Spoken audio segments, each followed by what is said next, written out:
Amém. Glória a Deus.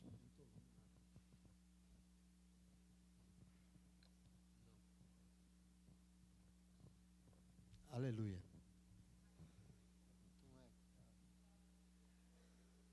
Vamos partir de onde melhorou. Vamos partir de onde começamos, onde terminamos. Versículo 8, 1 Timóteo capítulo 2, verso 8. Vamos ler dos versos 8 a 10 inicialmente. 1 Timóteo capítulo 2, verso 8, de 8 a 10.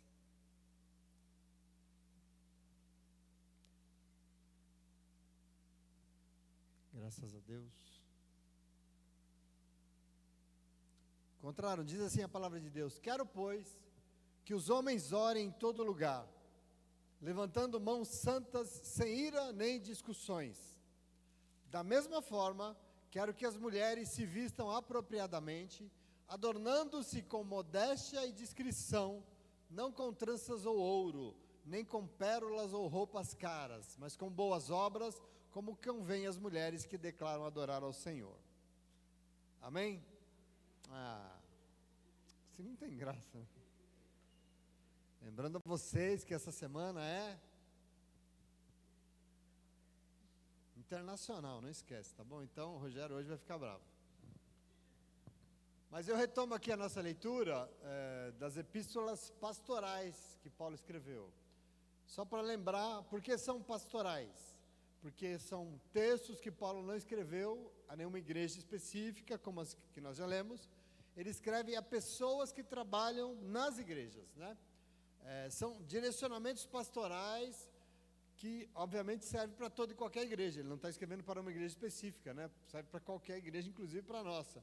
Graças a Deus por isso. Por isso, nós vamos encontrar aqui preocupações de Paulo com o bom funcionamento das comunidades do seu tempo. Paulo está preocupado de forma geral com aquilo que acontecia dentro da igreja, né? Então, o direcionamento dessas cartas é muito isso, não é? Ele não está falando com uma igreja, ele está dando, ele está falando sobre atitudes e posicionamentos que se espera de todas as igrejas, por isso pastoral, tá bom? Por isso vai ser comum aqui ver Paulo mais preocupado com o comportamento das pessoas dentro da igreja, com as atitudes dos crentes, que eles deveriam se preocupar no momento que estão cultuando, do que, por exemplo, em falar sobre doutrinas, né, sobre teologias e tal. Ele está mais preocupado com esse comportamento aí. São epístolas pastorais, né, são pastorais porque são, então, direcionamentos, são instruções de Paulo aos pastores do seu tempo sobre problemas que podem acontecer ou que estavam acontecendo nas comunidades, nas mais diversas possíveis. Então, nós estamos lendo a primeira das duas cartas que ele escreveu ao, talvez, o primeiro pastor dessas igrejas de Paulo, né? Que é o seu filho amado na fé, chamado Timóteo. Timóteo se tornou um pastor. Ele foi um seguidor de Paulo, um menino muito precioso. Nós já fomos apresentados a Timóteo aqui, né? Quem tem nos acompanhado já sabe, apresentado ricamente a Timóteo, quem ele era. Já vimos várias exortações de Paulo para ele. Ele que pastoreava a igreja de Éfeso. Era a grande igreja da Ásia, né? Ele era pastor dessa igreja. E Paulo já o exortou, já ensinou semana passada a que ele não se dobrasse a falsas pregações de gente que não sabe nada de Deus. Gente que está falando coisas só para especular, para tirar a igreja do verdadeiro foco, né? Você lembra disso semana passada? Hoje nós prosseguimos com Paulo, trazendo exortações aos homens e às mulheres. De onde? Homens e mulheres do mundo? Homens e mulheres que estão... Não, homens e mulheres que estão reunidos em uma assembleia para cultuar a Deus. A carta, ela é muito direcionada.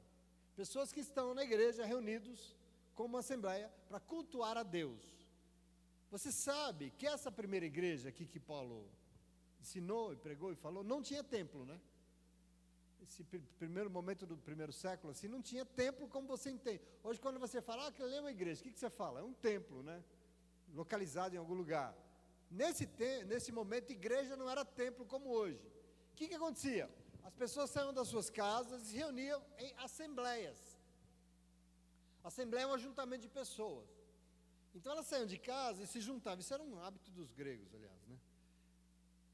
Só para você entender, o termo eclesia no grego, ou eclésia, como as pessoas falam, que é de onde vem a palavra igreja, na verdade significa assembleia.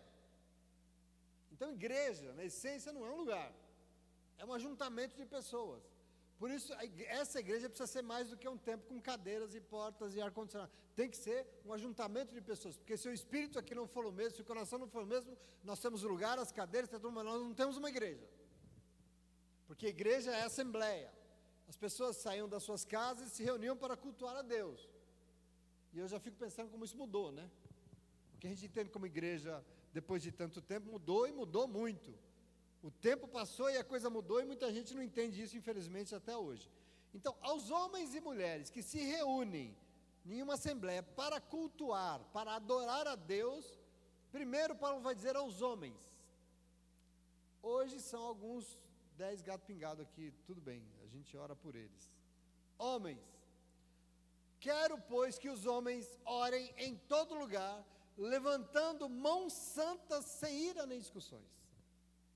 Esse é o direcionamento para os homens. Na assembleia, na comunidade, na reunião do povo de Deus, que os homens orem em todo lugar. Por que em todo lugar? Porque a gente tem que sair orando em todo lugar? Não. A questão é, não tinha um lugar único, não tinha um lugar específico para a reunião. Cada assembleia se reunia num lugar diferente, não tinha um templo fixo. Então, no lugar que estivesse, não importa, tem que orar. Não importa o lugar. Importa que onde o Espírito Santo de Deus reuniu um povo, ele tem que orar. Então os homens é aclamado a isso. Todo lugar que o povo se reúne para cultuar, tem que orar, levantando suas mãos santas, sem iras nem discussões, diz o texto aqui. Afinal, o povo que se reúne para cultuar, só vai cultuar mesmo, se quem o chamou para a reunião foi o Espírito que é santo. Porque se Deus não reuniu, se o Espírito Santo de Deus não reuniu, não é santo, não é igreja. A gente pode se reunir com vários objetivos, sim ou não? De repente a gente se reúne para ir ver o jogo do Corinthians. Fizemos uma assembleia. Mas é santo? É igreja? Não.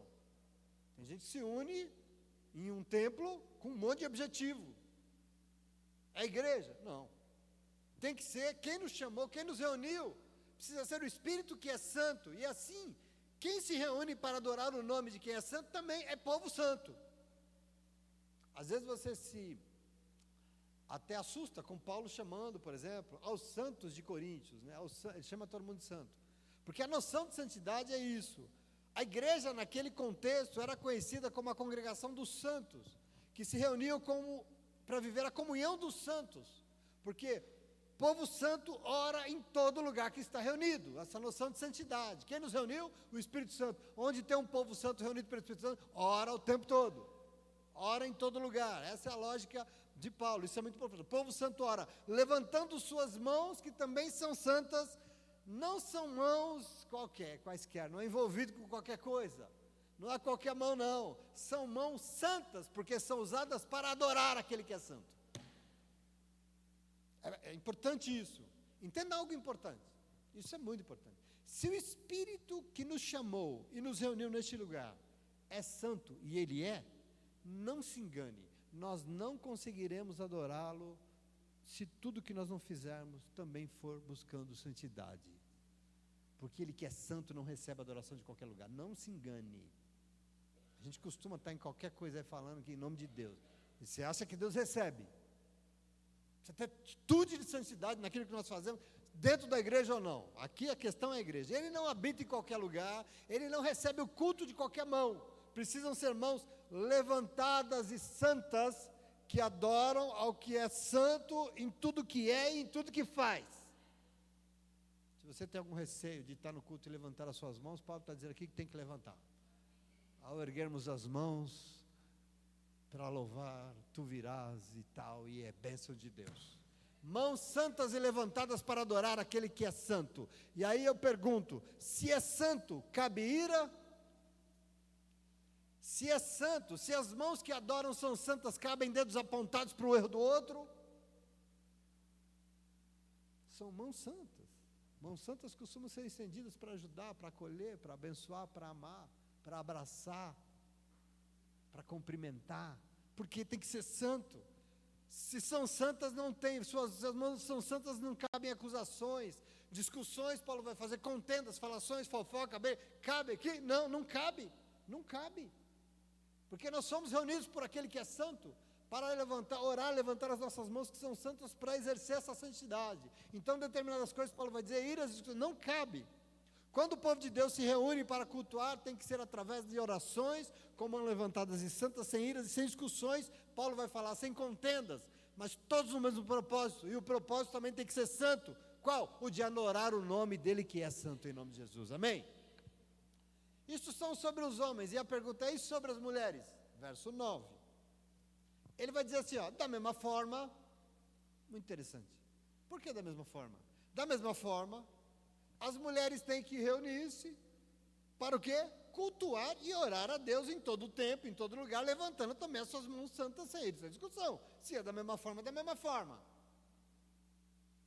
As mulheres que se reúnem também se reúnem para a mesma coisa, tanto os homens quanto elas. Todo mundo tem lugar no culto, onde o Senhor é adorado, onde o Senhor é cultuado. Todo mundo tem lugar na adoração. Homens e mulheres, todo mundo tem lugar na oração. Tem que buscar cultuar com mãos santas levantadas aos céus. Quem? Todo mundo. Homens e mulheres. Da mesma forma. Daí Paulo vai dizer a respeito delas, porque em semana de Internacional da Mulher, assim, tem que ser elas. Coisas que, obviamente, eu acho que eu não preciso ficar repetindo aqui, porque nós já falamos muito, nós já meditamos bastante na Palavra de Deus sobre o contexto das igrejas do primeiro século. Como eram as relações de gênero há quase 2000 anos atrás. Nós já falamos aqui como eram as diferenças entre homens e mulheres lá nessa primeira igreja há tantos anos. E mais, como de lá para cá, já passou quase 2 milênios, gente. Vocês sabem o que são 2 milênios? 2.000 anos. Aliás, mais especificamente, 1960 anos. Portanto, eu vou lembrar, para não dizer que eu não avisei, porque quem avisa amigo é, às vezes tem alguém que pode estar desavisado. Hoje à noite aqui, não se reuniu para cultuar a Deus uma assembleia do ano 64. Hoje aqui se reuniu para adorar a Deus uma assembleia do ano 2024, não sei se você sabe disso. Então existe as suas disparidades. Você concorda que aqui passou um tempo, né? Passou um tempo de Paulo até nós, 1960 anos. Você acha que mudou alguma coisa de lá para cá? Na vida, no planeta, no povo, mudou? Então vamos ler. Nós temos que considerar que o que acontecia lá, esquece, pastor? Não, não é isso que eu quero dizer. Pode vir terça-feira aqui que nós estamos aprendendo, que nós temos que ler lá, sabendo o contexto histórico, cultural, econômico, religioso, dos costumes que está lá atrás e que motivou os textos. Nós temos que saber isso. Por que está sendo escrito isso? O que está por detrás dos textos? Mas além de tudo isso, nesse texto está revelada a santa vontade de Deus para o seu tempo. Há 1960 anos lá atrás, Paulo vai dizer que quando o povo de Deus se reúne para cultuar, as mulheres devem orar em todo lugar com mãos santas levantadas, sem espaço para ira, para discussões, e ainda, quero que as mulheres se vistam apropriadamente, adornando-se com modéstia e discrição, não com tranças e ouro, nem com pérolas ou roupas caras, mas com boas obras, como convém às mulheres que declaram adorar a Deus. Está escrito aí, vamos entender isso. Aqui Paulo está nos ajudando a entender o contexto cultural de uma igreja de 1960 anos atrás. Coisas que lá existiam. Para ele importa o quê? Simplicidade, queridos. Simplicidade. Para ele importa a humildade. A minha esposa acabou de dizer ali no aconselhamento. Igreja não é lugar de ostentação, de querer se vestir ricamente, para quê? Para se sobressair sobre os outros. Essa guerra de vaidades não serve para esse povo santo que se reuniu para adorar e cultuar aquele que é santo. Não cabe. Observe que o problema aqui é econômico, não é de beleza. A preocupação aqui não é estética. As igrejas pobres do império estavam crescendo. O povo estava se estruturando, é um novo momento, e recebendo pessoas de todas as classes sociais. E assim as diferenças sociais e econômicas não poderiam ser a base para conduzir a assembleia que se reunia para cultuar o nome de Deus. Tem que ser outra medida. Não é que não tem que se embelezar, tem sim. Tem que ser linda. Glória a Deus por isso. Tem que chegar aqui nos trinques. Tem que ser bonita. Por quê? Porque nós cultuamos o Senhor com o nosso melhor, sim ou não? Com o nosso melhor. seja ele qual for, na medida que for. A questão aqui é que nós não podemos abrir mão do essencial em troca do superficial. É isso que Paulo está dizendo aqui. Abrir mão da humildade em troca da suntuosidade, do ouro, das pérolas, das roupas caras, e se esquecer do que realmente importa. O quê? As boas obras que precisam nos embelezar, nos adornar. Ele está falando com as mulheres aqui, mas serve para todo mundo, para os marmanjos que estão aqui também.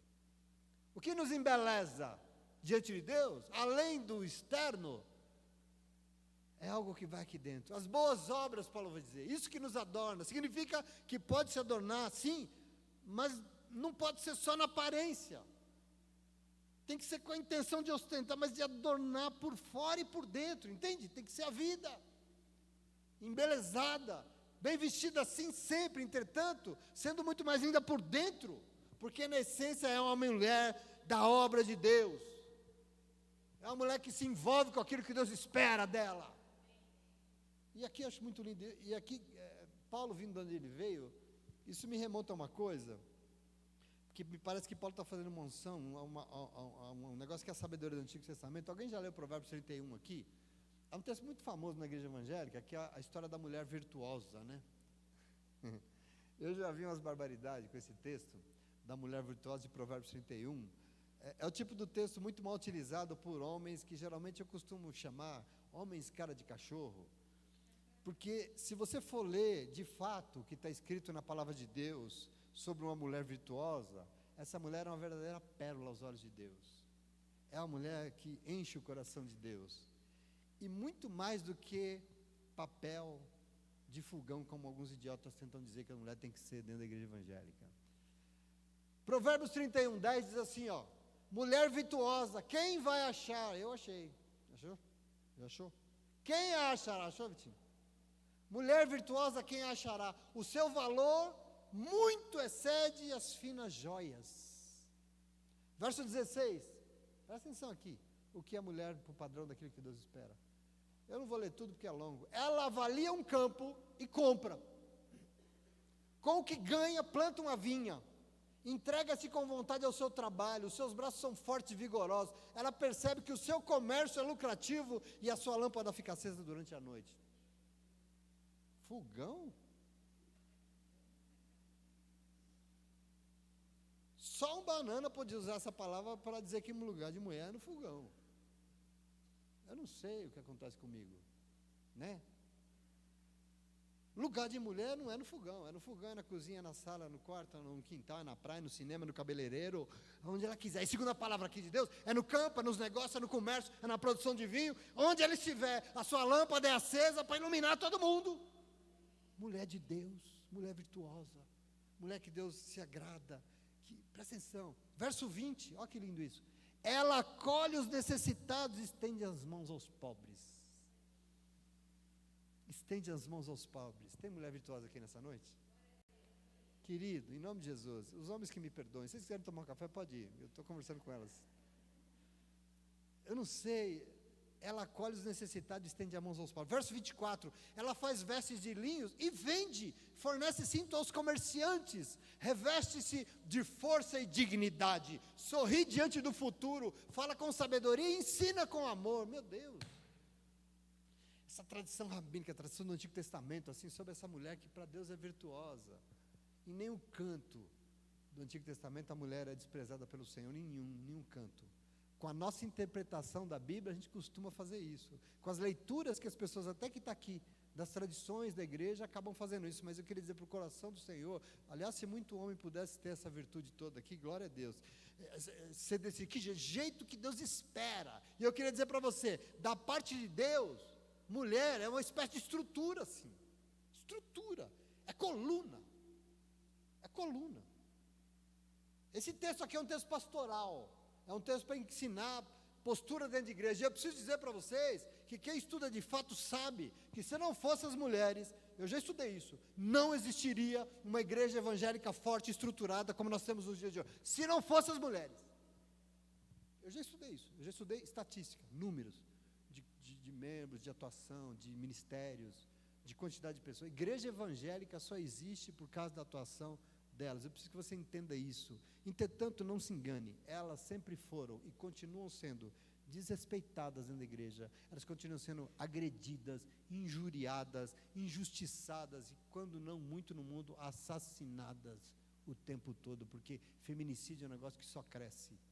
E nós temos que parar para encarar isso, nós temos que entender isso. Nós somos o povo de Deus, nós temos que orar isso com verdade, nós temos que entender aquilo que Deus espera de nós, o que está no coração do Senhor, querido, em nome de Jesus. Porque existia e ainda existe. Por que essas coisas acontecem?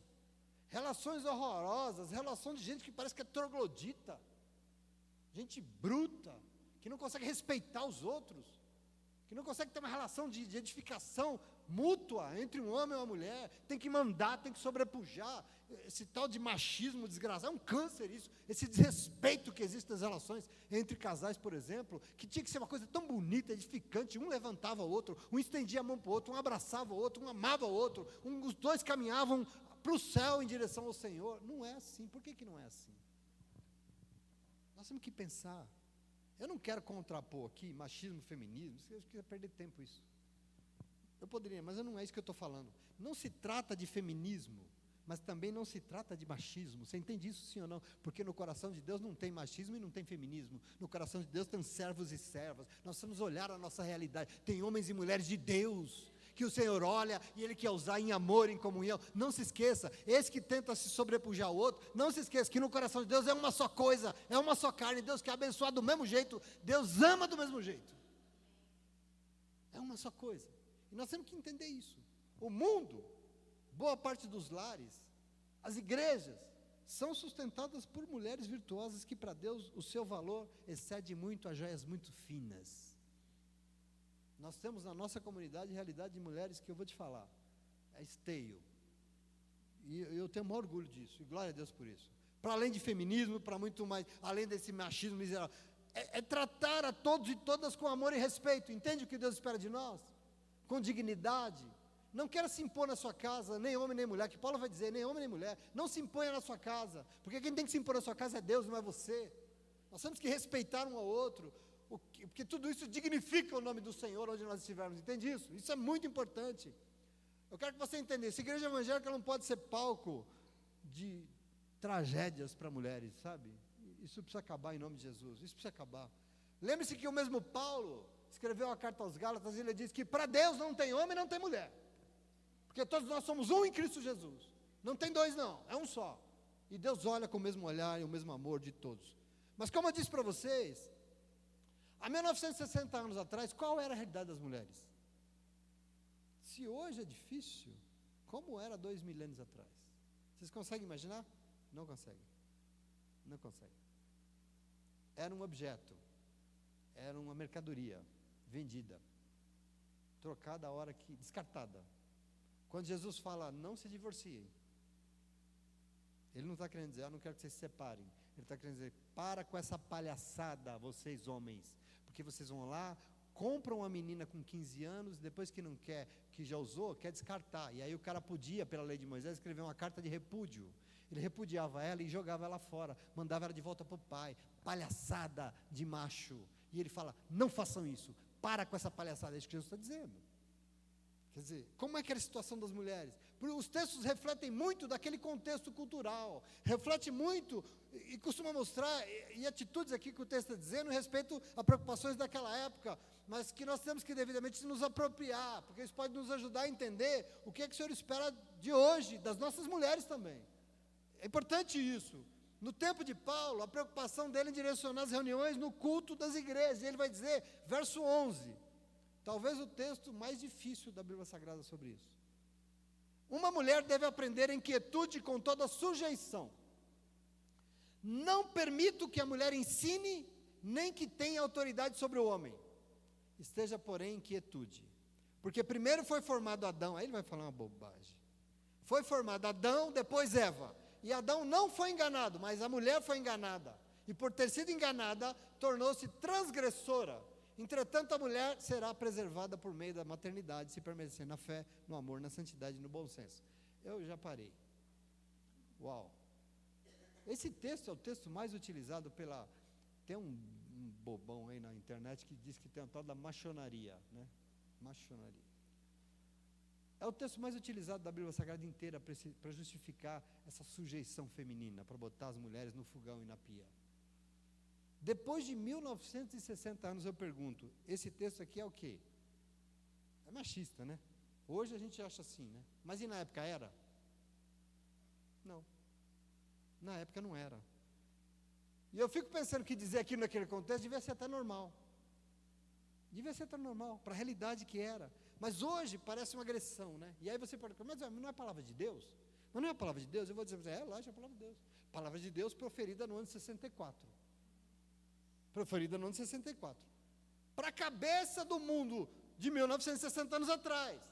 Agora, para todo o desenvolvimento que você teve, tecnológico, para tudo de 2000 anos, nós temos que ter a responsabilidade espiritual de pedir discernimento para o Senhor e entender depois de 2000 anos que as coisas mudaram, sim ou não? Se você acha que não mudou, as coisas que eram normais, por exemplo, para Abraão, serve para você hoje? Mas não está escrito na Bíblia? Abraão, por exemplo, fez um sacrifício. Ele pegou vários animais, porque Deus mandou, matou, cortou no meio, abriu, colocou lá e ficou espantando os urubus. Ofereceu a Deus para fazer uma aliança com Deus. Então amanhã nós vamos começar a matar uns bichinhos aí para fazer uma aliança com Deus. Vamos. Você vai ser preso pelo Ibama, né? Por que não vai? Não está escrito na palavra de Deus? Acho que não vamos, né? Nós temos que entender como é que era naquele tempo. Não está na palavra de Deus? Está. Por exemplo, um outro exemplo rápido, já que eu estou em Abraão. Quando Abraão começou a passar com a sua família uma seca lascada, você sabe o que ele fez? Ele foi para o Egito, que era o que eles iam, porque lá tinha água, lá tinha grana, lá tinha o faraó.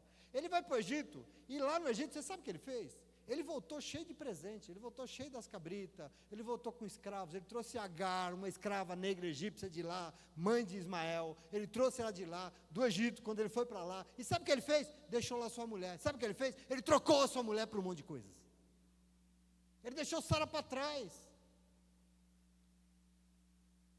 Vamos amanhã trocar a nossa esposa por uns badulac que eu estou precisando lá em casa, é isso? Foi o que ele fez. Deixa eu falar uma coisa para você. Você sabe, por que ele fez? O contexto cultural era aquele. Lá, naquela época, há 4, 5 mil anos, quase 6 mil anos atrás, isso era normal. Hoje é. Por que não é? Porque mudou, mas está na palavra de Deus, a gente não pode fazer. Qual era o contexto cultural? Quem eram as mulheres lá atrás? Naquele contexto, uma mulher era comprada de uma família em um negócio, a esposa era comprada do pai dela. Não tinha esse negócio que vocês aí estão, o Cleitinho, conheceu a Lina, encheu os olhos d'água, e agarrou, apaixonou, ia no cinema e comia um pastel. Não existia isso. Ia lá, tinha uma menina, o cara, eu preciso casar. Olhou aquela família, tá, menina, vou lá, quanto é que você quer pela sua filha? Ela vai, eu vou comprar ela. E ele pagava lá o seu dote. Portanto, se você quisesse casar, acha uma menina aí no Riacho Grande, vai lá para o pai dela e compra ela, tá bom? É isso, não é? Eles faziam isso lá 2 mil anos atrás, há 4 mil anos atrás, sei lá. Quer dizer, nós temos que entender, não se esqueça que você vai ter que deixar uma grana lá, tem que pagar o dote, tá? Porque é isso que era o contexto. E você vai levar a sua esposa num negócio. Querido, em nome de Jesus, presta atenção. Você sabe quem foi buscar Sara no Egito? A mulher de Abraão que ficou para trás? O Senhor foi lá buscar ela. E ele chegou para fora e falou, não toca nela, porque ela é prometida, ela é a esposa de um servo meu. O Senhor foi buscar ela lá. Porque ele tinha compromisso. E ele foi para Abraão e falou, escuta aqui, meu amigo, você não está entendendo, querido. A promessa que eu tenho para você não é para você não. É para você, é para sua mulher e é para toda a sua casa. Então vai buscar sua mulher. Porque ela importa. Se para o seu contexto cultural não importa, para mim importa, diz o Senhor. E nós temos que entender essas apropriações. Porque a gente às vezes, eu não sei, a gente fica entendendo e querer que um texto escrito há 1961 anos atrás, continua sendo lido literalmente. Para quê? Para justificar opressão, desrespeito, mandando outro. Eu não quero mandar em ninguém, não. Quero mandar nem em mim, quem der mandar, hein? Pelo amor de Deus. Eu acho que nós vamos ter que renunciar a tudo que nós aprendemos em 2000 anos, tudo que nós construímos com o progresso, e começar a viver como eles viviam lá naquela época. Afinal de contas, está escrito. Não permito que a mulher ensine. Você já teve professora?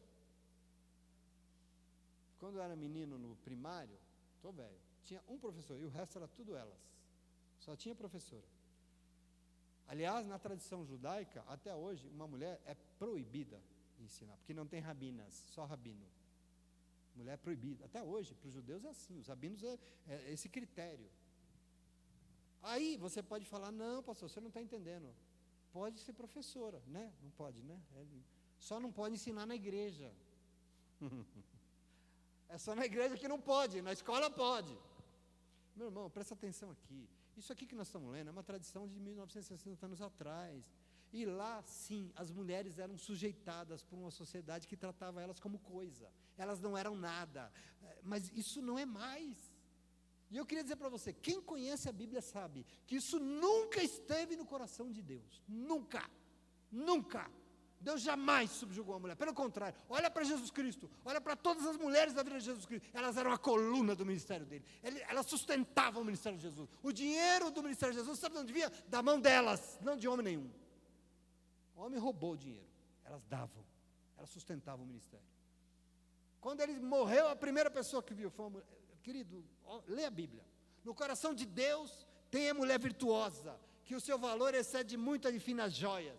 E é muito mais do que futilidade, do que luxo, do que aparência. É valorosa porque é serva de Deus, é mulher da obra de Deus. E por ser, precisa ser respeitada. E no coração de Deus tem espaço. Todo o espaço do mundo para toda essa virtude em nome de Jesus. Amém? Dia Internacional das Mulheres. Glória a Deus. Para Deus, ela valia um campo e compra. Com o dinheiro que ela ganhou, ela plantou uma vinha.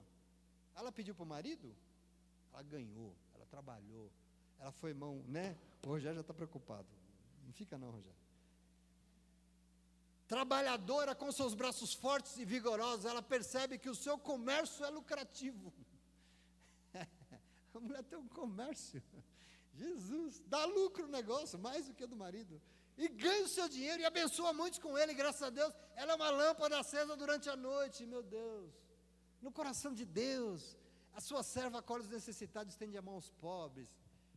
Faz vestes, vende, cintos, vende aos comerciantes, reveste-se de força, como ele diz, reveste-se de força e dignidade. Isso é mulher para Deus. Sorri diante do futuro, é tranquila, fala com sabedoria e ensina com amor. Viva as mulheres. Me diga uma coisa, que tipo de mulher você vê quando você lê um texto desse? Uma mulher submissa, com a barriga encostada na pia e no fogão, é isso? É isso que Deus espera? Uma mulher que não levanta a cabeça para nada? Não, querido, em nome de Jesus. Paulo era judeu e por isso ele é fortemente influenciado pela tradição dos rabinos de Israel. E nessa tradição, infelizmente, o papel das mulheres é sim culturalmente subvalorizado.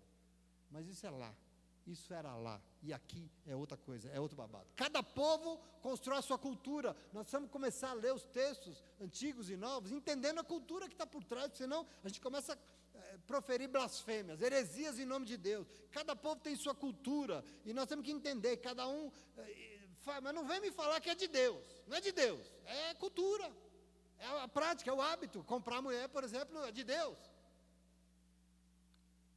Esse negócio também que ele escreveu, de Adão não ter sido enganado, não é bem assim. Foi enganado, sim. Isso é leiturinha de judeu. Foi enganado, sim. Vem terça-feira, que você vai estudar a palavra, você vai ver que a humanidade fez o que fez. E Adão também se rendeu e envergonhou o nome do Senhor, e ele se afastou do Senhor. Ele também. Não é esse negócio de que a mulher lá, e ele não, que ele está bonitão no trono. Pata vinda. Ele errou tanto quanto ela, porque a humanidade errou em nome de Jesus.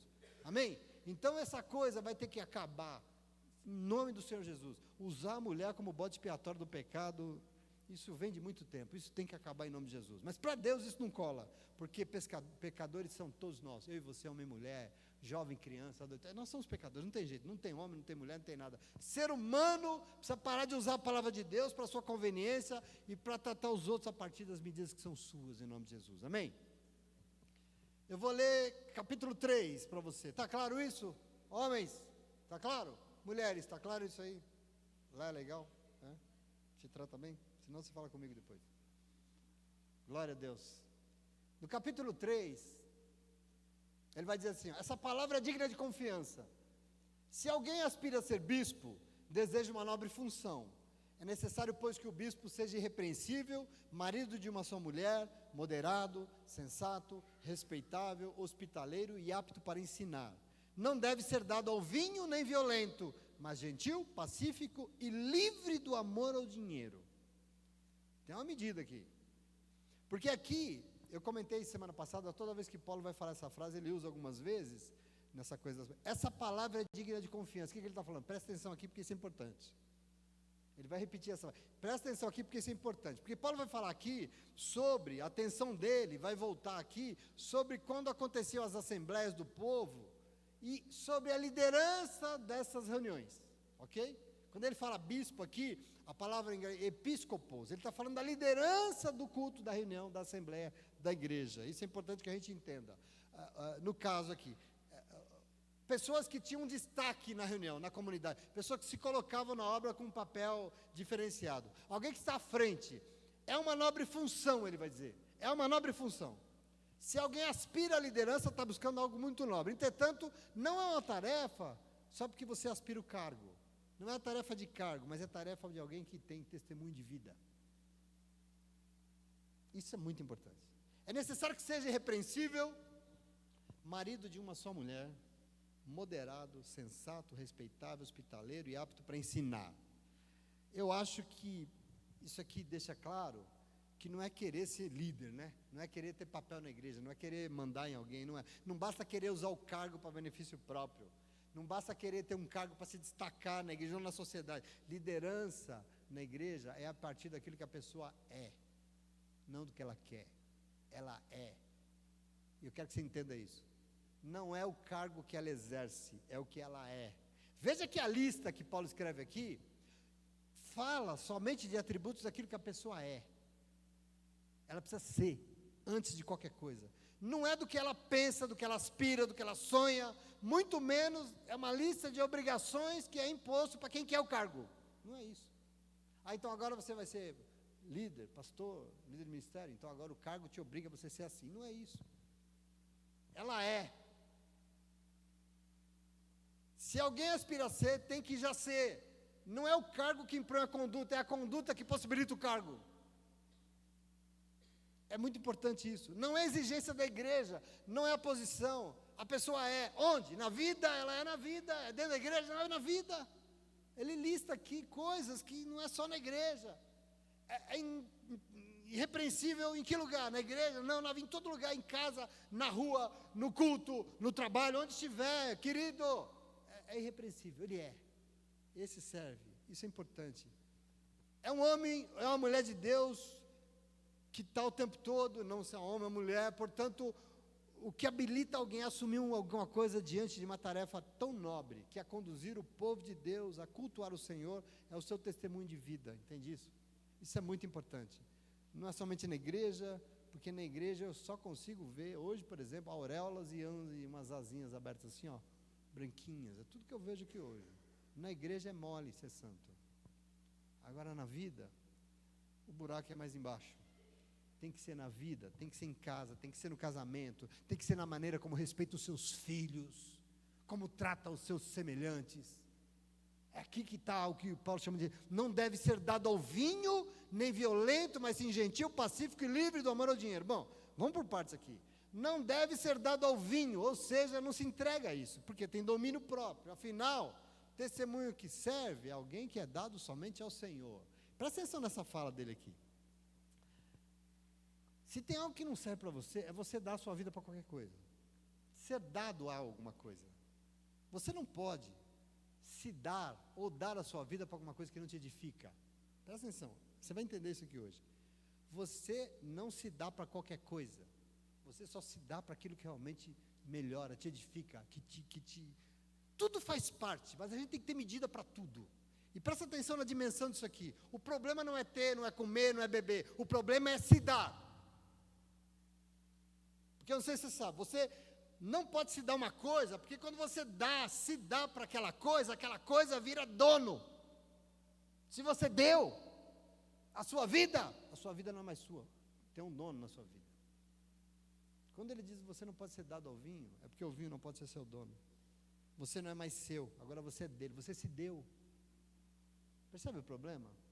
Percebe a entrega? Uma pessoa que se dá ao vinho, pertence ao vinho. Pertence ao vinho. E o vinho manda na sua vida. E aí você vai culpar o vinho, né? O cara que fabrica o vinho. O vinho tem culpa?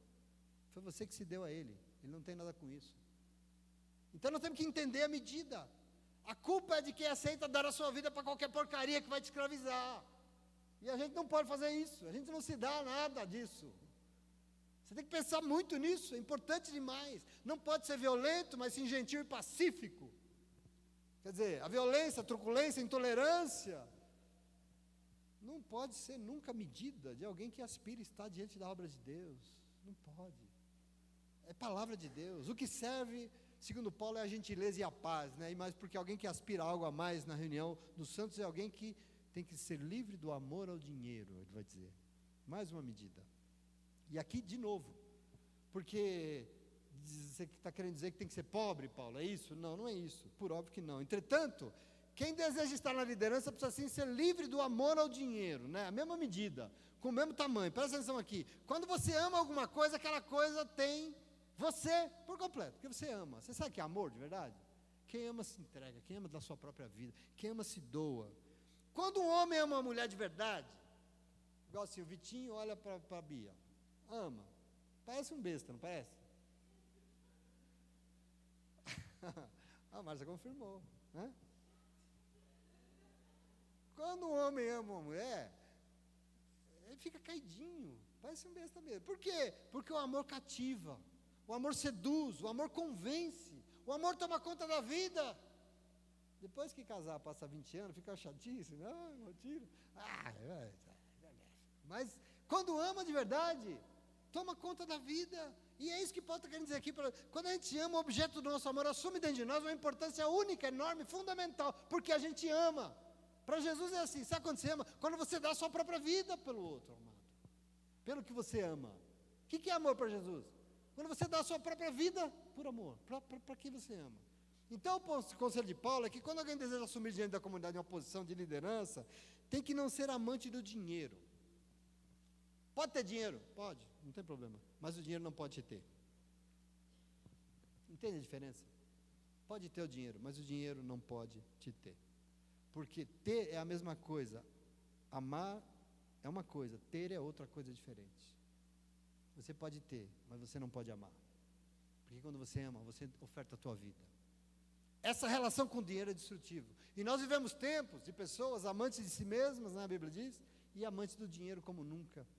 Amantes de dinheiro. Querido, presta atenção, isso é muito importante, porque nada disso serve para ser um líder na obra de Deus. Entenda que na Bíblia Sagrada, o que mais tem poder de dominar a nossa vida, o que mais pode se tornar um ídolo que ocupa o lugar de Deus no nosso coração é um negócio chamado dinheiro. Ele tem esse poder. Tanto que Jesus disse em Mateus 6,24, não se pode servir a dois senhores. Pois você vai odiar um e vai amar o outro.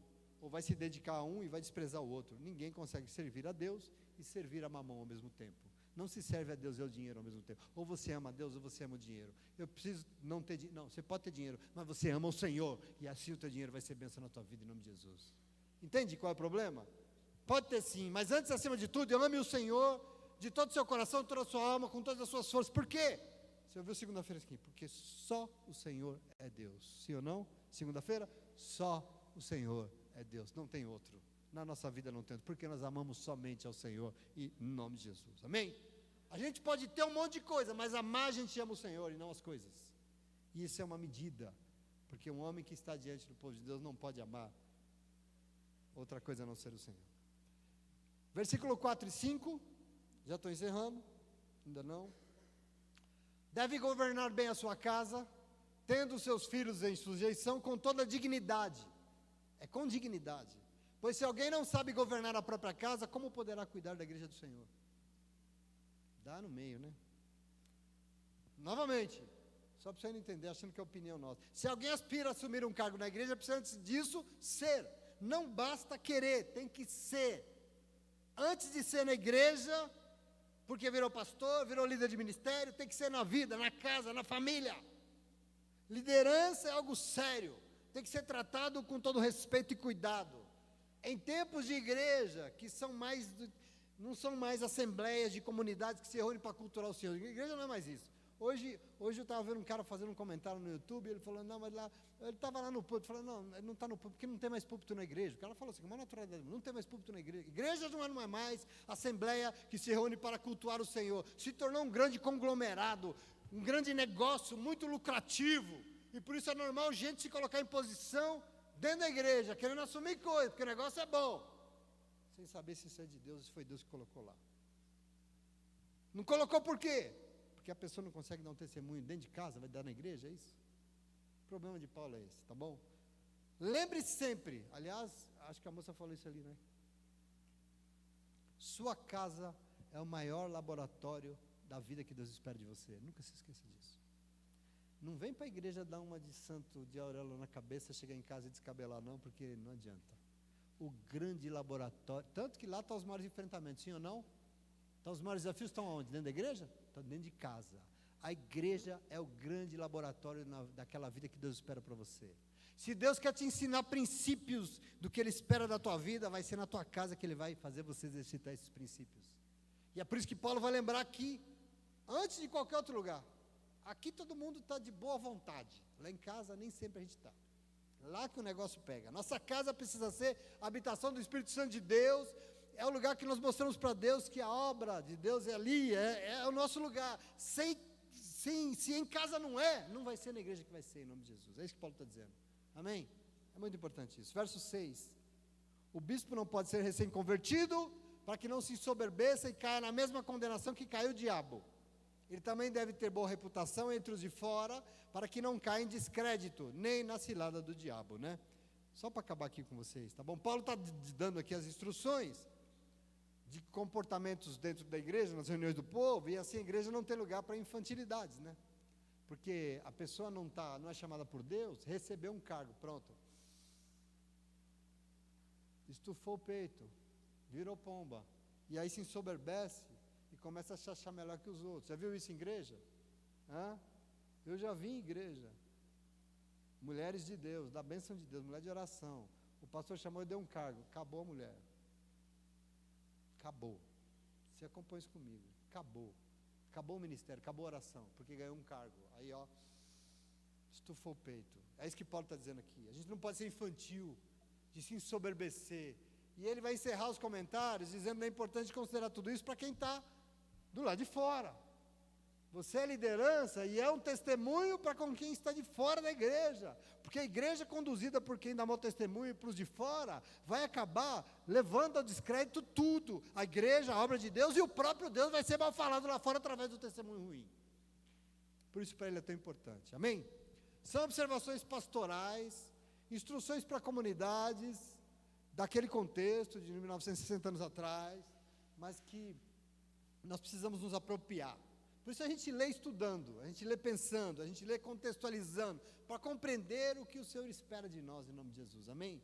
Para compreender o que essa comunidade aqui reunida no Riacho Grande, esse povo que vem aqui, que foi chamado pelo Espírito Santo de Deus para cultuar o nome de Deus, o que Ele espera de nós, hoje, não é no ano 64, é hoje, em 2024, porque Deus é o mesmo, mas a cabeça de Deus sempre foi maravilhosa. A gente se adapta ao que não é de Deus, sabe? Com muita facilidade. Então que o Senhor possa ter alcançado você nessa noite, essa é a minha oração. Que o Senhor possa ter falado ao teu coração e que no teu coração tenha as medidas que servem, nessa reunião aqui que a gente faz sempre, medidas que servem é nos dada pelo Espírito Santo de Deus, e nunca as nossas, as que nós queremos, ao que nós almejamos em nome de Jesus. Amém? Eu não vou ver vocês. Feliz Dia das Mulheres. Que o Senhor abençoe vocês a serem sempre muito virtuosas, a ser essa mulher forte que você é, a ser essa mulher da obra de Deus que você é, porque o Senhor muito se agrada, e Ele tem olhos para isso, em nome de Jesus, amém? Por isso, vamos aplaudir as mulheres nessa noite, em nome de Jesus, e também o Deus que as chamou, glória a Deus, fica de pé, vamos louvar, graças a Deus, aleluia.